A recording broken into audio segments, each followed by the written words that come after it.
बिस्मिल्लाहिर्रहमानिर्रहीम। अस्सलाम वालेकुम रहमतुल्लाहि व बरकातुहू। अल्लाहुम्मा सल्लि अला मुहम्मद व आले मुहम्मद। रब्बि इश्रह ली सदरी व यस्सिर ली अमरी वहलुल उक़दतम मिन लिसानी यफ़क़हू क़ौली। आमीन। ख़वातीन हज़रात, आप देख रहे हो कुतुब ऑनलाइन और मैं हूँ बिलाल कुतुब। और एक दोस्त ने इस पे शिकायत की कि उसने कहा हाथों को यूँ क्यों करना है, आप हाथों को यूँ करके मैंने हदीस पढ़ी है और ये आपको हदीस हदिया कर रहा हूँ। रसूल पाक सल्लल्लाहु अलैहि वसल्लम ने कहा, कारी साहब अस्सलाम वालेकुम, आपकी इजाज़त से हदीस अर्ज़ कर रहा हूँ। बेहतरीन जी। अल्लाह ताला के रसूल ने कहा है कि जब दुआ मांगो तो अपने हाथों को ऐसे करना है, इकट्ठा करना है, और जब दुआ ख़त्म कर लो तो उनको अपने जिस्म और चेहरे पे फेरना है, क्योंकि इन हाथों पे अल्लाह ताला ने बरकत उतारी होती है। तो भाईजान, वो जो सैरकिज़म के कमेंट्स हैं वो आपके सर आंखों के ऊपर, लेकिन जो हदीस है काम वही करना जो अल्लाह ताला के रसूल ने कहा है। सुभान अल्लाह, काम वही करना है। बाकी आपकी जो राय है वो सराखों पे एक हमारे बहुत चाहने वाले, मेरे खैर चाहने वालों से ज़्यादा वो मेरी बहुत ही इज़्ज़त और एहतराम की जगह है खातून। उनके माल के ऊपर हमने अपने स्कूल के और कॉलेज के ज़माने में बड़ी याशी की हुई है। उन्होंने कहा कि तुम कस्में कम खाया करो। तो मैंने उनसे कहा, मैंने कहा आपा बात सुने, कस्में तो अल्लाह ताला कुरान में खाता है, और किन जिन चीज़ों की खाता है जिनकी आपकी और हमारी नज़र में वक़्त ही नहीं है।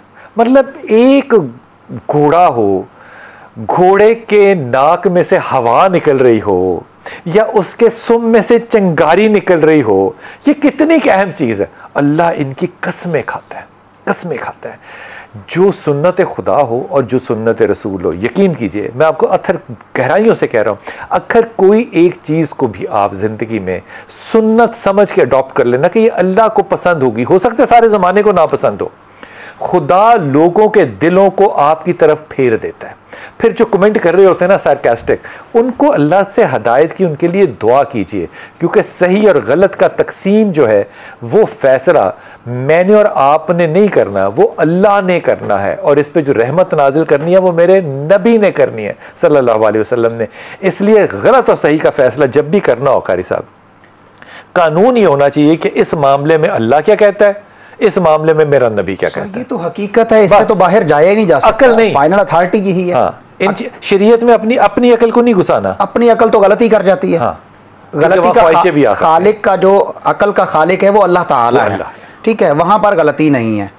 और बेहतरीन जो कायनात की अकल है वो मोहम्मद रसूलुल्लाह सल्लल्लाहु अलैहि वसल्लम के पास, वहां पर भी गलती का इस्तेमाल नहीं है। बहुत से ऐसे ज़माने मैंने तो अपनी ज़िंदगी में बहुत से ऐसे अदवार देखे हैं जिसपे कि हम बहुत सी अहादीस पे, अल्लाह ताला हमें माफ़ करे, मैं रुजू करता हूँ उन सब चीज़ों से, हम लोग बहुत ज़्यादा क्रिटिसाइज़ करते हैं कि ये कैसे हो सकता है। ये वक्त के साथ साथ वो चीज़ें हमने होते भी देखी और हमारी अकल में भी आ गई। अब भी जो बहुत सी नहीं आती, तो मैं उन अदवार को याद करके ये कहता हूँ कि तब भी मैं गलत था और रुजू करना पड़ा, अब आइंदा मुझे रुजू ना करना पड़े, मैं इसको ऐसे एज इट इज, जैसे अंग्रेजी में कहते हैं, मैं कबूल कर। वाह बिलाल भाई, बहुत खूबसूरत जुमला आपने कहा है कि पहले अकल में नहीं आती थी, बाद में हमने देखा तो अकल ने तस्लीम किया। तो इसका मतलब आगे का रिस्क मैं क्यों लूं? जी, इसका मतलब है कि शरीयत उस वक्त भी दुरुस्त थी और आज भी दुरुस्त है। जब तक हमें समझ ना आए, हमारी अकल का इलाज होना चाहिए, ना कि हमें शरीयत का डिनाई करना चाहिए। और हम जो है वो इलाज अपनी अकल का नहीं करते। ये जाहिर है मेरा भी ये प्रॉब्लम है, बहुत से दोस्तों का है। लेकिन यकीन कीजिए कि आप जितना मर्जी क्रिटिसाइज करें, जितने मर्जी सवाल जवाब करें, जो मर्जी करें, आखिरकार मैं ईमानदारी से कह रहा हूँ कि मैंने अपनी ज़िंदगी में उलमा इकराम के साथ बहसें कर करके जितना सीखा है, यकीन कीजिए कि किताबें पढ़ के मैंने इतना नहीं सीखा। वो असिस्टेंस होती है, वो हेल्प होती है, वो क्वेश्चंस रेज करती है, लेकिन जो मजहबी कलर्जी होती है ना, ये जो मजहबी ग्रुप होता है, इनका अंदाज सोचने का जो होता है ना वो बिल्कुल मुख्तलिफ। और ये हर चीज़ के लिए जो इंजीनियर्स होंगे उनका अंदाज और होगा सोचने का, डॉक्टर्स का अंदाज और होगा। इसलिए उलमा के ऊपर जब आप अपनी हतमी राय लगाना चाहें ना, तो एहतियात कर लेना बेहतर होता है। अस्सलाम वालेकुम। वालेकुम सलाम। ये अल्लाह का शुक्र। बिलाल भाई, सबसे पहले तो ये मेरी बेटी हुई है 20/11/2021 को ना, 10 से 11 के दरमियान। अपनी बेगम का नाम भी बताओ। रहीला कौसर। माशाल्लाह, एक तो आपने जन्नत कमा ली ना। जी जी। पता तुम्हें जन्नत कैसे मिलनी है? जी जी। कैसे? बेटी की खिदमत, बेटी की तरबियत अच्छी करनी है। और तुम्हें अल्लाह ताला के रसूल ने यूं ये वाला इशारा किया, साहबी ने कहा यूं साथ होंगे। तो भाई इस पे तो मतलब मुबारक, कमाल बात, वाह वाह वाह। मैं तो कहता हूँ यही बात काफी है बस। अब इसके नसीब आएंगे तेरे घर, अब इसकी वजह से बरकतें आएंगी तेरे घर, है। क्या बात है यार, दिल बदल दिया तूने जी। इसका आपने सवाल क्या करना था? बिलाल भाई पहले तो एक बच्ची के लिए बेहतरीन नाम बता दे। मैंने वैसे बरीरा नाम रखा है बच्ची का, बरीरा। वाह कमाल। क्या नाम रखा है? बरीरा। बरीरा बरीरा, बहुत प्यारा नाम, बहुत अच्छा नाम जी जी, बहुत खूबसूरत नाम है। अल्लाह इसको मुबारक करे, अल्लाह दीन और दुनिया दोनों की हिकमत दे इसको।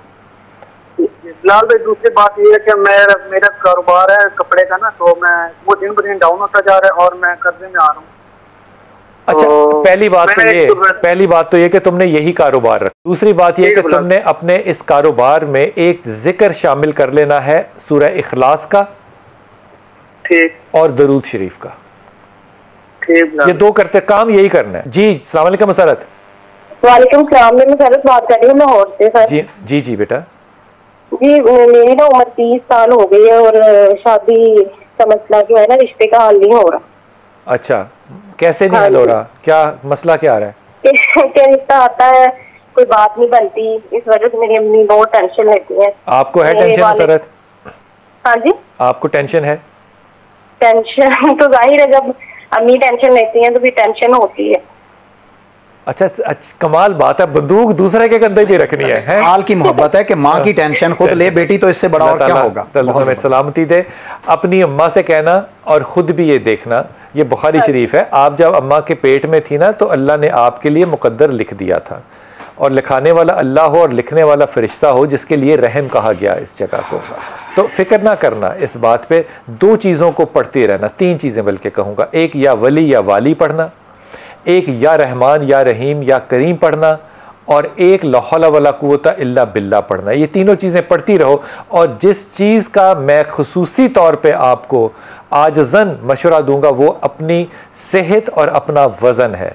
You need to reduce your weight and you need to keep a strict vigilance, एक सख्त नज़र रखनी है अपनी तुमने हाइजीन के ऊपर। ये दोनों चीज़ें जो मैं कह रहा हूँ, बैसियत खातून तुम इन बातों को बहुत अच्छे तरह से समझती हो। ये दोनों चीज़ें जो है ना ये तुमने करनी है, और अल्लाह ताला से आसानी की दुआ करो। अब रिश्ते जो आएंगे इनमें से तुमने पिक एंड चूज़ नहीं करना कि ये इस वजह से और ये इस वजह से, ना, अल्लाह जो भेजेगा इन तस्बीहों को पढ़ने के बाद तुमने अपनी तरफ से रिजेक्शन नहीं पेश करनी। आगे दूसरे की मर्जी वो जो चाहे वो करे। अल्लाह तुम्हारे लिए यहाँ पर भी एक दुआ मैं इनको बताना चाहता हूँ जो सैयदना मूसा अलैहिस्सलाम ने दुआ की थी, सूरत अल कसस में है, रब्बे इन्नी लिमा अनज़लता इलैया मिन खैरिन फ़कीर। जब भी कोई रिश्ता आए, प्रपोजल आए, तो ये दुआ आपने पढ़ना शुरू कर देनी है और कसरत से पढ़नी है, और वहाँ बैठे बैठे पढ़ते रहे। जी, रब्बे इन्नी लिमा अनज़लता इलैया मिन खैरिन फ़कीर, कि ऐ अल्लाह जी जो रिश्ता तूने मेरी तरफ भेजा ना, मैं इसे बहुत पसंद करती हूँ, मुझे दे दे। वाह, ठीक है, मैं इसकी फ़कीर हूँ, तलबगार हूँ, मुझे ये रिश्ता दे दे। तो इंशाअल्लाह वो जो रिश्ता प्रॉब्लम भी होगी इंशाअल्लाह दूर हो जाएगी, और अल्लाह लोगों की नज़र में मोहब्बत डाल देता है। जी अस्सलाम वालेकुम साजिद भाई। अस्सलाम वालेकुम बिलाल भाई। वालेकुम सलाम। बिलाल भाई, मैं साजिद बोल रहा हूँ अभी दिल्ली से ना। जी जी बेटे। मैंने जब आपका प्रोग्राम चला उसी को कॉल किया था मैंने आपको। मेरी बेटी का रिश्ते का इशू था थोड़ा सा ना। अच्छा, बेटी का नाम क्या है? बेटी का नाम है शम्हा महमूद। शम्हा महमूद। अच्छा, वो सर रिश्ता ऑलमोस्ट तकरीबन हुआ था, लेकिन मेरे जो वालिद साहब है ना, हम जेलम से बिलोंग करते हैं। मेरे वालिद साहब फौत हो गए थे, मेरी वालदा ने फिर दूसरी शादी कर ली ना अपने रिश्तेदारों में ना। जी, हम आराई बरादरी के हैं, तो बट्टी है मेरी वालदा, उन्होंने शादी कर ली। फिर जाहिर मेरा ननियाल बिल्कुल नहीं है। ठीक, तो उस सिलसिले में हम एक रिश्ता है मरी से ना। अच्छा, वो बट फैमिली है। तो हमारे जो ननियाल में से कुछ लोग हैं ना, वो जो सब्जी का काम करते थे वहाँ पे लारनस खालिद मरी में, शायद आपने नाम सुना होगा। अच्छा, तो वो इशू जो है ना, कल लड़के की बहन आई है तो वो कहते हैं इशू। मैंने कहा बेटा ये हमें, लड़के का नाम क्या है? जी, लड़के का नाम क्या है? जवाद।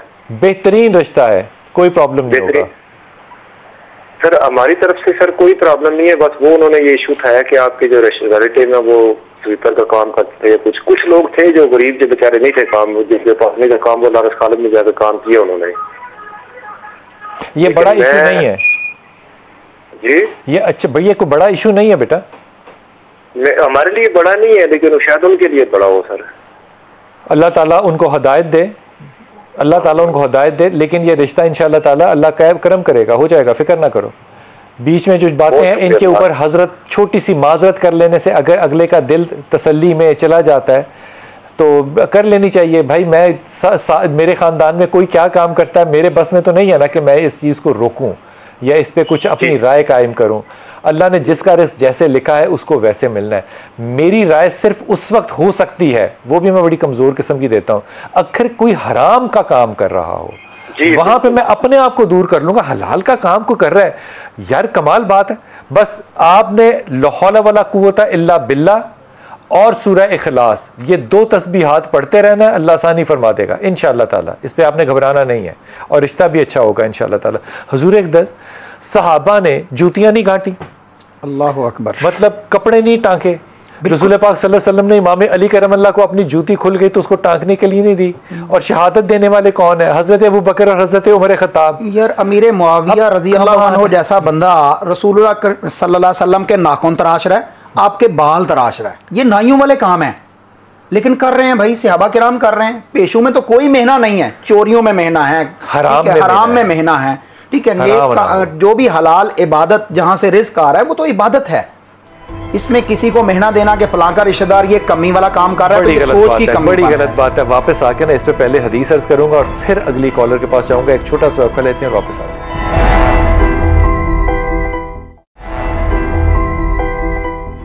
बिस्मिल्लाहिर्रहमानिर्रहीम। जनाब, सबसे पहले तो आपको ये हदिया अर्ज करूं कि एक सहाबी थे और वो काम कर रहे थे और बड़ी तको-दौ के साथ, ये लफ्ज़ भी जो है ना मुझे उर्दू का बड़ी अच्छी तरह याद है, बड़ी तको-दौ के साथ बाजार में काम कर रहे थे। तो कुछ सहाबा ने, अब सहाबा दोनों तरफ है, उन्होंने रसूल पाक सल्लल्लाहु अलैहि वसल्लम से कहा कि या रसूलल्लाह सल्लल्लाहु अलैहि वसल्लम, कितना अच्छा होता कि ये बाज़ार में काम करने की बजाय ये भी आपकी महफिल में बैठे होते या इबादत कर रहे होते या जिक्र कर रहे होते तो कितना अच्छा होता। ये बात हम अक्सर करते हैं, ये बात हम अक्सर करते हैं कि तू अपना वक्त ना ज़ाया करिए। अल्लाह के खुदा, हाय हाय हाय, मैं कुर्बान जाऊँ, खुदा ताला ने क्या हस्ती भेजी। अल्लाह के रसूल ने कहा कि अगर ये शख्स इसलिए काम कर रहा है कि इसका हाथ जो है वो यूं ना हो और यूं ना हो फिर भी, और अगर ये इसलिए काम कर रहा है कि इसके बच्चे जो हैं वो रिज़्क़ हलाल खाएं, दोनों सूरतों में ये बेहतर काम कर रहा है। अब मुझे ईमानदारी से बताइए कि वो जो ज़िक्र अज़कार की जो इबादत का जो लुत्फ़ है वो अपनी जगह, लेकिन वो जो हलाल रिज़्क़ कमाने के लिए मेरे रसूल ने सहाबा को इंस्ट्रक्शन दी है, ये उम्मत को भी इंस्ट्रक्शन को देने वाला हमारे यहाँ पता नहीं क्यों नहीं है। हम तो दे दे के बोल बोल के थक गए, लेकिन कमाल बात है उम्मत सबकी मानती है, नबी की नहीं मानती। लेकिन एक आजिज़ी के साथ करूँ, जब आपको ज़िंदगी में बड़े फ़ैसले करने हो ना, बच्चों के फ़ैसले, बच्चों की शादियाँ, रिस्क, अल्लाह के रसूल की सुन्नत को समझा करो और माना करो। अल्लाह बग़ैर किसी वजह के तुम्हारे गलत फ़ैसलों में भी बरकत डाल देता है। जी सुरैया, अस्सलाम वालेकुम बेटा। अस्सलाम वालेकुम भाई, क्या हाल है? जी अल्लाह का शुक्र मेरी बेटी। जी भाई, मैंने अपनी बेटी के बारे में बात करनी थी। जी फरमाइए। तो मेरी बेटी का नाम अस्मा है। तो अगले महीने की तकरीबन 9 तारीख को उसकी शादी को 1 साल हो जाएगा। माशाल्लाह। तो उसकी शादी अब्दुल जब्बार से हुई थी। अच्छा। उसकी फूफो का बेटा है। अच्छा। तो तकरीबन महीना 1.5 मेरी बेटी उधर रही है। तो उस लड़के के पहले से ही किसी लड़की के साथ ताल्लुकात थे जो सबको पता था, लेकिन मैंने अपने हस्बैंड को रोका, लेकिन वो रुके नहीं कि मेरा भांजा है।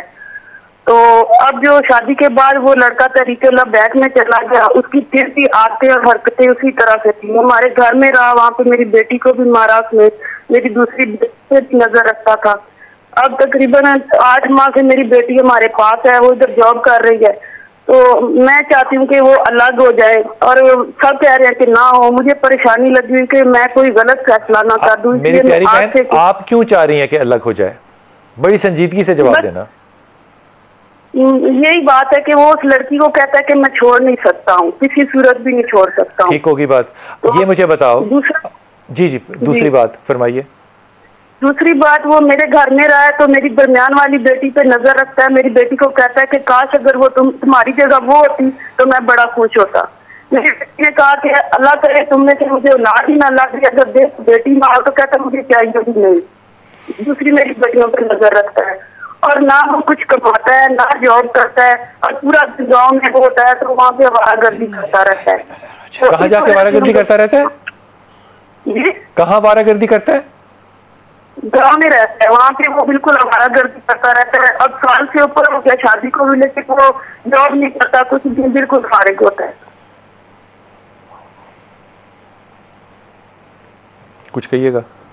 मैं तो यही कहूँगा कि जैसे बहन कह रही हैं कि सेपरेशन, इन्हें कोर्ट में जाना चाहिए और अलहदगी लेनी चाहिए, क्योंकि जो करैक्टरलेस बंदा है उसके साथ ज़िंदगी नहीं गुजारी जा सकती। गरीब के साथ, फ़कीर के साथ, तंग दस्त के साथ ज़िंदगी गुजर सकती है जिसका किरदार मजबूत हो, लेकिन जिसका उसका किरदार मजबूत नहीं होगा उसके साथ ज़िंदगी कैसे गुजरेगी।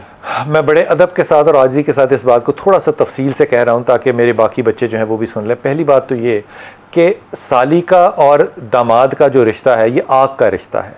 ये आपको नहीं पता इस बात का? मतलब मेरी उम्र हो गई है, मैं आपको हल्फन कह रहा हूँ, मेरे मोहल्ले की कई ऐसी बहू बेटियाँ हैं जिनको कि मैंने नहीं देखा, इंक्लूडिंग माय ओन साली, मैंने नहीं कभी देखा। भाई कमाल बात करते हैं। आप बच्चों को सामने लाकर रखते क्यों है कि कंपटीशन पैदा हो? पहली बात तो ये आप अपनी गलती को तस्लीम करें। दूसरी बात ये कि अगर वो शख्स जो है वो किसी और खातून में दिलचस्पी लेता है तो जिसे अंग्रेजी में कहते हैं ना शेम ऑन मी, तो शेम ऑन मी, मैं किसी को अपनी तरफ मुतवज्जो नहीं कर सका।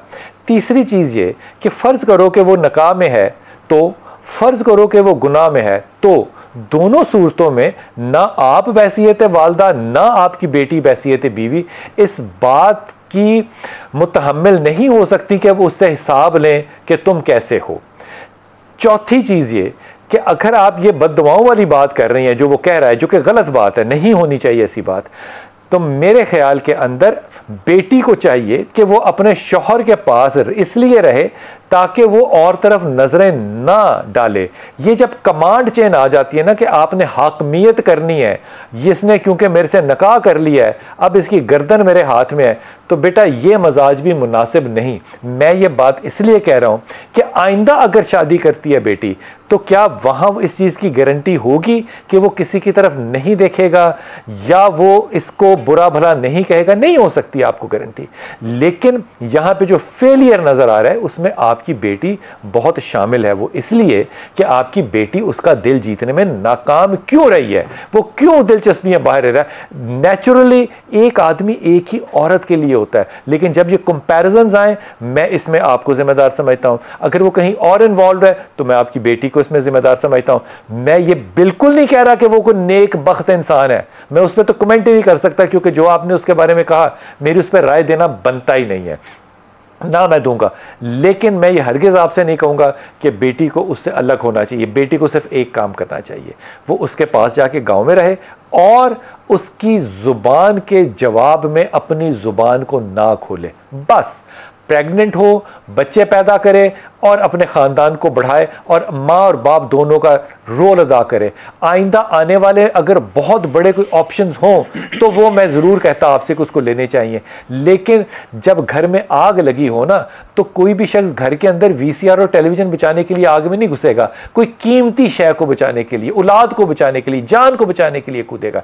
इसमें कूदना जो है ना वो आग में ही है, इस पर कोई दो राय नहीं है। जैसे अलामा साहब ने कहा आग में ही कूदना है, लेकिन इस कूदने में से बरकत निकालने के लिए बेटी से भी कहो कि वो इंसान बने, जुबान बंद करे और फैसले ना करे कि कौन गुनाहगार है और कौन गुनाहगार नहीं है। अपने खावंद के लिए अगर वो कहीं बुराई में है तो हदायत की दुआ मांगे अल्लाह से, और उसकी हर कमी और पेशी के लिए वो खुद जामिन बने। अगर बीवी जामिन नहीं बनेगी शौहर का, तो फिर शौहर का जामिन और कौन होगा? बेटी से कहना कि वो लाहौल की तस्बीह और लाहौल की तस्बीह और इन लिल्लाह की तस्बीह ये पढ़े और कोशिश करे कि वो वापस जाए और जबार की किसी बात का जवाब देने से बाज आए। जी अस्सलाम वालेकुम आफिया। वालेकुम सलाम सर, कैसे हैं? अल्लाह का शुक्र मेरा बेटा, अल्लाह का शुक्र, बहुत करम अल्लाह का। सर मैंने ना वो आपसे ये पूछना था, मेरे हस्बैंड ना जो भी काम करते हैं ना हाँ। वो नहीं होता। जैसे बाहर काम, पहले प्लम्बरी का काम करते थे, काम करके आते थे, पैसे नहीं मिलते थे। अच्छा। अब प्रॉपर्टी का काम करते हैं। जो नाम क्या आफिया तुम्हारी शौहर का नाम क्या है? अब्दुर्रहमान। अब्दुर्रहमान ने शादी का काम किया, वो कामयाब हो गई माशाल्लाह ताला, देखा ना तुमने? हाँ जी माशाल्लाह। वो तो हाँ, तो तुम ये तो नहीं कह सकती कि उसका कोई काम ही नहीं बनता, उसका तो काम अल्लाह ने बड़ा अच्छा बना दिया। हाँ जी सर, बस यही थोड़ा सा मसला बन रहा है, हम रेंट पे रह रहे हैं। अच्छा, और सारी कायनात ही रेंट पर है, ये कौन सा हमारा घर है? सब किराएदार हैं और ये किराएदार फिर बदले जाते हैं, हमें एहसास नहीं होता। ये हमारी बहुत बड़ी गलत फहमी है कि हम मालिक हैं किसी चीज के।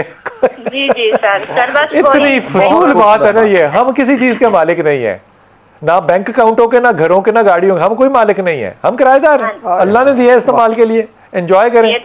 लेकिन देखो आफिया, मैं तुम्हें अदब से कह रहा हूं, शुक्र गुजारी के लफ्ज बोला करो। को मेरा खावंद जैसा भी है, अल्लाह ने बड़ा कमाल किया है। बुखारी शरीफ, वो गए ना अपने बेटे के पास, नबी के पास गया तो बीवी ने क्या कहा था कि वो कुछ नहीं करता, कहा कि फिर अपनी घंटी बदल लो, दरवाजे की कुंडी बदल लो।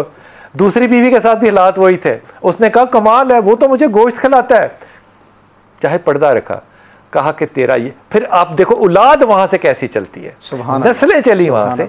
इसलिए जो शुक्रगुजारी है ना मेरा बेटा, पर्दा रखना जो होता है ना, बीवी और शौहर जो है ये लिबास होते हैं, एक दूसरे का पर्दा रखो, शुक्रगुजारी करो अथर गहराइयों से, दिल की अथर गहराइयों से। जिसने नहीं दिया तो तुम्हारे शौहर का तो कसूर नहीं है ना, पकड़ा तो वो जाएगा जिसने नहीं देना। तुम ये दुआ किया करो कि अल्लाह ताला तेरा शुक्र है, तूने हमें उन जालिमों में से नहीं बनाया जो किसी का माल खाएं। अल्लाह बना सकता था ना। इसलिए अपने शौहर से कहना कि वो या जल जलाल वल इकराम और सूरह इखलास, ये 2 तस्करे करें, ये जिक्र करें, अल्लाह उसके रिस्क में मदद भी करेगा। मेरे ख्याल में उसको प्लम्बिंग के काम की तरफ वापस जाना चाहिए। अब्दुर्रहमान प्रॉपर्टी का भी करे, लेकिन इसको साथ साथ करे, प्लम्बिंग के काम की तरफ ज़्यादा तवज्जो दे। और अगर अब्दुर्रहमान का मिडल ईस्ट का वीज़ा लग जाए तो सऊदी अरब सबसे ज़्यादा बेहतर होगा। कारी साहब, रिस्क की बरकत के लिए वजीफ़ा, रिस्क की बरकत के लिए इन्ना लिल्लाहि व इन्ना इलैहि राजिऊन, बहुत ज़बरदस्त वजीफ़ा है।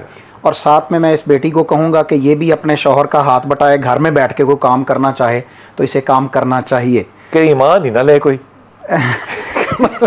ये घर में बैठ के अगर काम करेगी तो शौहर बाहर जो है वो ज़्यादा और मेहनत करेगा, एक, और इनके रिस्क में और ज़्यादा बरकत हो जाएगी। ये अब्दुल्लाह इब्न मसूद रज़ी अल्लाह ताला अन्हो, उनकी ज़ौजा जो हैं वो घर में बैठ के काम करती थी तो अल्लाह ने रिस्क की रेल पेल कर दी थी। तो इन्हें भी काम करना चाहिए और साथ में इस्तिग़फ़ार करना चाहिए, इन्ना लिल्लाहि व इन्ना इलैहि राजिऊन, ये दोनों चीज़ें पढ़नी चाहिए। जी मायरा, अस्सलाम वालेकुम। रावलपिंडी। वालेकुम सलाम। बिलाल भाई, मैंने पूछना है कि मेरे मियाँ की ना जॉब नहीं है। नाम मियाँ का? जी नाम? आमिर शाह। आमिर क्या जॉब करते थे बेटे मायरा? सर्वेयर थे सऊदीया में ना। अच्छा जी, अब दोबारा जाना चाहते हैं, अभी कुछ बन नहीं रहा। बन जाएगा, अल्लाह ने बनाना होता है, सऊदीया ने थोड़ी बनाना होता है। जी, मैं क्या वजीफा पढ़ूं, क्या पढ़ाई करूं? मियाँ से कहो कि वो पढ़े, पढ़ लेगा। आमिर शाह साहब पढ़ लेंगे? जी, आमिर शाह साहब तस्बीह पढ़ लेंगे? आमिर शाह नहीं, आमिर जावेद नाम है। आमिर जावेद। और जी, और क्या कहते हैं, वो दुरूद शरीफ वगैरह पढ़ते हैं, आप बताएं वो क्या? अच्छा, दुरूद शरीफ के साथ वगैरह तो लफ्ज लगाना ही नहीं ना तुमने। दुरूद शरीफ पढ़ते हैं, बहुत कमाल बात है। पहली बात, इस दुरूद शरीफ के साथ वो अस्तगफार की और सूरह इखलास की तस्बीह शामिल कर ले। अस्तगफार और सूरत इखलास कितनी बार? जितना चाहें, खुला पढ़ें, खुला पढ़ें। और जाएंगे इंशाअल्लाह ताला सऊदी अरब जाएंगे वो, don't worry. Okay, good luck to you मेरा पुत्र। हुजूर अक़दस, ये जो आपने कहा ना कि बीवी भी हाथ बटाए, जी, हम हर जगह आज़ादी भी मांगते हैं, बराबरी भी मांगते हैं, तो काम के अंदर भी तो बराबरी आनी चाहिए ना। होनी चाहिए, क्यों नहीं होनी चाहिए। और खासतौर पे ऐसी हालत में घर से बाहर जाके काम करें, घर के अंदर बहुत काम, अंदर बैठ के काम हो सकते हैं। और सारा बरतानिया की खवातीन पता है क्या करती हैं? मुसलमान खवातीन, जी जी, हाँ, वो घर में बैठ के केटरिंग के ऑर्डर लेती हैं। यार, आज तो ऑनलाइन दुनिया के अंदर इनकलाब आ चुका है। सिर्फ स्किल्स लेनी है, घर बैठ के स्किल्स ले सकती हैं। अक्सर खवातीन जो है ना, बरतानिया की कह रहा हूँ खास तौर पे, वो खवातीन कहती हैं कि मेरा जो इनकम है वो मेरे खामन से ज्यादा है, तो मेरे खामन जो है वो इस पे बड़ा इनसिक्योर हो रहा है मेरे से। और वो बैठी ऑनलाइन पे, या कारोबार कर रही है, ट्रेडिंग कर रही है, या वो लोगों को खाना पका के, जिसका हाथ अच्छा है वो खाना पका के उनको सप्लाई कर रही है। घर बैठे, घर में खाना पकाना है, राइडर ने खाना लेकर जाना है और कैश आपके बैंक में आना है। आप अल्लाह से दुआ करें कि अल्लाह अच्छे नेक हलाल ख्याल रिज़्क़ कमाने के आपके दिलों में डाले। वक्फा लेते हैं, वापस आते हैं।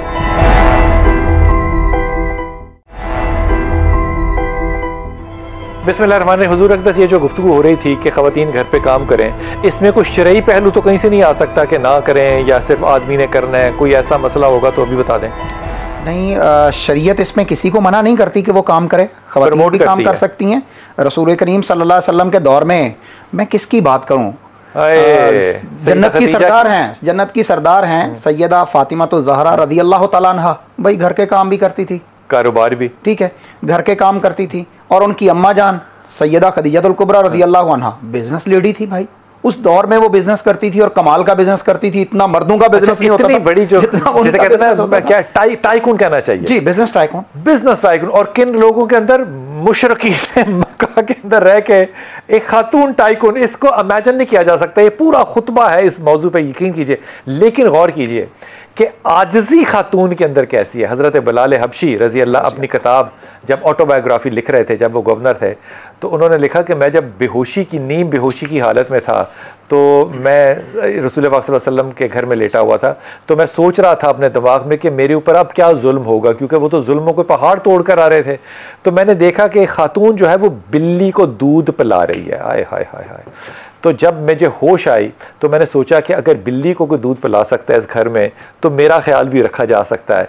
तो फिर मैं उन्हीं के सहारे मैंने अपनी सेहत जो है वो रिकवर की। सैयदा खतीजा कहाँ वो टाइकून, और कहाँ घर में बिल्ली को दूध पिलाना, और कहाँ वो हज़रत बिलाल हबशी का उनके ऊपर इत्तमाद करना। यकीन कीजिए ये बातें सिर्फ चीदा चीदा नहीं है, ये बातें आपका सुतून है। और इन सुतूनों की दुआ कीजिए कि हम रमज़ान में इनका जिक्र और तज़किरा बहुत ज़्यादा कर सकें। अस्सलाम वालेकुम अबीर जी। अल्लाह का शुक्र मेरे बेटा। मेरी तमाम ख्वाहिशों में से एक ख्वाहिश तो ये कि मैंने इंशाल्लाह आपसे मिलना जरूर है, और अल्लाह ताला से मेरी दुआ है कि मेरी जाऊं, अल्लाह ताला आपकी सारी ख्वाहिशें पूरी करे मेरी बेटी। आमीन आमीन, जज़ाकल्लाह। बिलाल भाई मेरे दो सवाल हैं। एक तो ये जो अभी आपने बोला बिल्ली को दूध पिलाने वाला, मेरा एक तो यही आपसे रिक्वेस्ट थी कि प्लीज एक प्रोग्राम इस पे जरूर करें कि जिसमें हम ये जो जानवरों के ऊपर जुल्म हो रहा है सब कुछ, स्ट्रे डॉग्स, कुत्ते को हमने जो है ना इतनी वो बुरी वो बना रहा है, अल्लाह माफ करे, अलामत एक्सट्रीम्स हैं। ये आप प्लीज एक प्रोग्राम जरूर रखिएगा इस पे कि हमें मतलब आप सल्लल्लाहु अलैहि वसल्लम ने क्या हुक्म दिया है जानवरों पे। अच्छा, जो हुक्म मेरे रसूल के मेरी प्यारी बेटी इंसानों के लिए, हम तो अभी वो भी नहीं पूरे कर पाए। एग्जैक्टली वो तो है, लेकिन ये जो है ना बिल्कुल एक एक्सट्रीम है। हम लोग जब कुत्ते का नाम सुनते नहीं नहीं जी रहमत के फरिश्ते नहीं आते, एक तो ये आता है। मुझे लगता है कि there is a question mark, कोई इनकम्प्लीट मिसिंग पॉइंट्स है। अच्छा, दूसरा ये कि जैसे स्ट्रे डॉग्स हैं, चले वो तो समझ, अगर घर में पालतू कुत्ता रख सकते हैं नहीं रख सकते, क्योंकि ये हमारे बच्चों के भी बड़े सवालात हैं इससे रिलेटेड। तो मैं प्लीज मेरी ख्वाहिश है कि एक प्रोग्राम इस पे जरूर कीजिएगा ताकि अवेयरनेस लोगों में हो। मैं अपना तुम्हें मसला बता दूं और पहले ही मेरा इनकार कबूल कर लो। उलमा जब बैठे होंगे ना तो उनके साथ मैं बहस नहीं कर सकूंगा। उन्होंने मुझे अपना फतवा राय जो है ना वो ठोक के दे देनी है, और मैं अपने ईमान को जो है वो कायम रखना चाहता हूँ। तुम्हारी बात बिल्कुल दुरुस्त है। जिस यूनिवर्सिटी, जिस स्कूल, जिस कॉलेज में जाओ ये क्वेश्चंस होते हैं, लेकिन वहां पर आपका प्लेटफॉर्म और मसनद मुख्तलिफ होती है। वहां पे राय देना ज्यादा आसान होता है। वहां पे तारीख में से रवायतें निकालना और ह्यूमनिज्म के पैराडाइम के अंदर एनिमल्स को लेना बड़ा आसान होता है। लेकिन जब आप उलमा के साए में बैठे हो तो मेरी प्यारी बच्ची, फिर एहतियात का दामन और अदब का दामन मैं छोड़ नहीं सकता। बिलाल भाई, मैं इस बहन की बात को ऑन करता हूँ। माशाल्लाह, नबी करीम सल्लल्लाहु अलैहि वसल्लम रहमतुल आलमीन थे, सिर्फ रहमतुल मुस्लिमीन नहीं थे। ठीक है, आपने जानवरों पर इतनी शफकत की है कि दुनिया उसकी नज़ीर नहीं पेश कर सकती। चिड़िया के बच्चे को उठा लिया सहाबा ने, उसकी ममता परेशान हो गई और आपने फ़ौरन सहाबा को कहा कि इसके बच्चों को वापस किया जाए। ठीक है, कुत्ते को पानी पिलाने वाली, नबी करीम सल्लल्लाहु अलैहि वसल्लम ने बयान किया ना, कुत्ते को पानी पिलाने वाली औरत को अल्लाह ने जन्नत में भेज दिया। बुखारी जी, सही, बुखारी भी नहीं है। मैं ऐसी खवातीन को, ऐसी बेटियों बहनों को जानता हूं कि जो ज़ख्मी बिल्लियों को, ज़ख्मी जानवरों को उठाती हैं, अपनी जेब से पैसे लगाती हैं, उनको रेस्क्यू करती हैं और घरों में उन्होंने जगह दी हुई है। तो ये बहुत बड़ी बात है। इस्लाम कहता है कि करें, लेकिन आप वाली बात भी जो है वो बड़ी वजनी है कि हम इंसानों के हुकूक नहीं दे रहे, जानवरों के हुकूक तो बाद में हैं, उनको भी हुकूक देना चाहिए। और इस्लाम, ख़ास तौर पे बहन ने जो बात कही कि मैं अगर घर में कुत्ता पाल लूँ, तो नबी करीम सल्लल्लाहु अलैहि वसल्लम ने जो फरमाया वो तो हकीकत है। आप पहले भी कह चुके हैं, की चीज है तो शिकार के लिए कर सकते हैं। आपने फरमाया कि अगर आप कुत्ता घर में रखती हैं तो रोजाना का एक किरात सवाब का उसमें कमी वाकई होगी। और एक किरात कितना है? ओहद पहाड़ बराबर एक किरात है। ठीक है, इतना सवाब अगर कम। हाँ, शिकारी कुत्ता आप रख सकते हैं, अपने जानवरों की, अपने माल की हिफाजत के लिए आप कुत्ता रख सकते हैं, इसकी इजाज़त रसूल करीम सल्लल्लाहु अलैहि वसल्लम ने दी है। लेकिन अगर आप शौकिया कुत्ता रखते हैं तो आपके सवाब के अंदर जो है वो कमी वाक़ई होती है। जानवरों ये बात बड़ी वाज़ेह होगी। और ये मेरा नंबर मेरी टीम से ले लो, जब चाहो सर आंखों पे आओ मेरी प्यारी बेटी तो मिलने के लिए। जो सवाब है उसमें कमी नहीं करनी, इसलिए आप कुत्ता जब भी रखें तो इस नीयत से रख लें कि आपने अपनी हिफाजत के लिए रखा होगा। किस्सा ख़त्म हो गया, नीयत अल्लाह और आपके दरमियान में है। जी आप सलाम अलैकुम बेटा। जी सलाम अलैकुम बिलाल जी भाई, पुत्र कैसे हैं आप? ठीक है, अल्लाह का करम, अल्लाह का करम। ब्रो मैं बोल रहा हूँ सियालकोट से, और मैंने काफी देर से ट्राई कर रहा हूँ। मेरा एक्सीडेंट हो गया था बिलाल भी 2010 में जी। उसके बाद काफी नीचे चले गए। अभी ये है कि मैं चलना फिरना स्टार्ट हो गया था को 12 साल के बाद, अच्छा। 12 साल के बाद, और चलते चलते फिर गिर गया हूँ, और फिर वो बोन जो है फ्रैक्चर हो गई है। मतलब मैं हो नहीं पा रहा हूँ बेहतर, लेकिन शुक्र अल्लाह का। तुम्हारा विटामिन डी कम है? विटामिन नहीं, मेरा हीमोग्लोबिन ब्लड कम हो जाता है। मेरे जो रिब्स है वो सारी प्लास्टिक की हैं। एक टांग मेरी 4 इंच छोटी कर दी थी, वो पूरी, एक बाजू कटवाना है मैंने, वो खत्म हो चुका है, डॉक्टर ने इंजेक्शन के लिए लगा दिए। अच्छा, तो अभी ये है कि मैं कोई 23-24 सर्जरी करवा चुका हूँ, और अभी मैं ठीक हूँ, अल्लाह का शुक्र है, चल रहा हूँ। माँ बाप के लिए कुछ करना है मुझे, मैं ठीक नहीं हो पा रहा हूँ। मुझे कोशिश में बड़ी कर रहा हूँ कि ठीक हो जाऊँ, चलने फिरने के, मैं अम्मी अब्बू के लिए कुछ कर सकूँ, क्योंकि 12 साल से मुझे वो संभाल रहे हैं। तो अब मुझे करना है कुछ, लेकिन मैं जब कुछ करने लगता हूँ, ठीक होने लगता सिलसिला, तो कुछ ना कुछ हो जाता है। अल्लाह तुम्हें सेहत दे, अल्लाह। अच्छा, तुमने मेरी बात बड़े गौर से सुननी है, और अगर ना सुन रहे हो तो फिर जब ये ट्यूब पे चढ़ेगा तो यूट्यूब पे तुम इसको देख लेना। तुमने एक दफ़ा दिन में, तुम 10 दफ़ा भी कर सकते हो, लेकिन एक दफ़ा दिन में कमरे में बैठना है, अंधेरा करना है। अंधेरा इसलिए नहीं करना कि कोई ये चिल्ला है, इसलिए करना ताकि तवज्जो कायम हो। आंखें बंद करनी है, और बासित की तुमने तलावत लगा लेनी है, कारी बासित की, किसी की भी लगा सकते हो, लेकिन कारी बासित की लगा लोगे तो बेहतर है। और तुमने एक दफ़ा सूरह रहमान को पूरी तवज्जो के साथ सुनना है, पूरी तवज्जो के साथ, आंखें बंद करके। जिस तरह कहते हैं ना कि उन लफ्ज़ों के अंदर तुमने खुद रूहानी तौर पे तैरना है, खुद जाके तैरना है, वो फ्लो कर रहे होते हैं ना जिस तरह लफ्ज़, उसी तरह तुमने उन लफ्ज़ों के अंदर फ्लो करना है।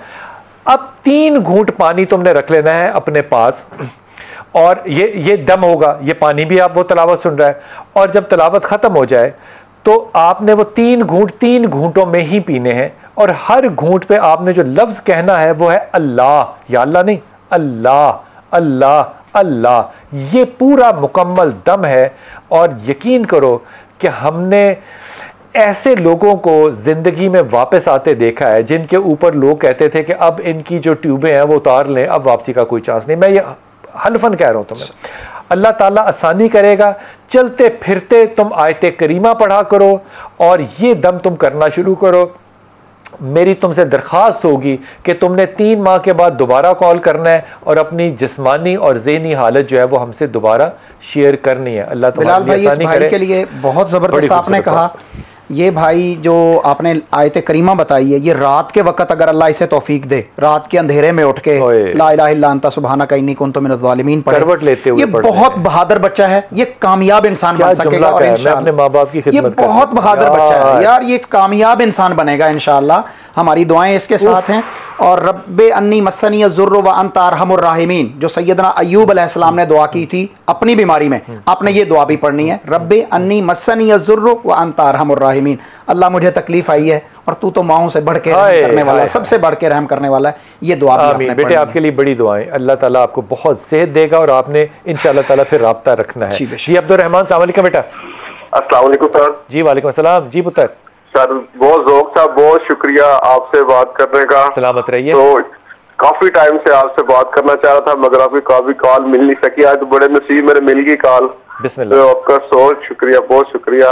मेरे सिर्फ 2 रिक्वेस्ट है आपसे। बिस्मिल्लाह। एक तो मेरी 2.5 साल की बेटी है, माशाल्लाह, उसको 3 माह में ना 3 दफा अटैक हुआ बुखार का। अच्छा। तो उसको झटके बहुत लगते हैं। तो वो कल का दिन था, कल सुबह तो डॉक्टर तकरीबन जवाब दे दिया था, मगर फिर अल्लाह ने करम किया, कुछ बेहतर हो गया। अब उसके लिए कुछ बताए। तो झटके क्या लगते हैं? सीजर है इसको? बुखार होता है? बुखार के यार मेरी बात सुनो, जब बच्चे को बुखार होना शुरू होता है तो पता चल जाता है ना बुखार हो रहा है। हाँ जी, मगर वो यकदम फौरन बहुत ज्यादा हो जाता है ना। हाँ, तो उसी वक्त उसको नहला दिया करो, उसमें पानी डाला करो, ये तो एहतियात करनी है ना बेटा।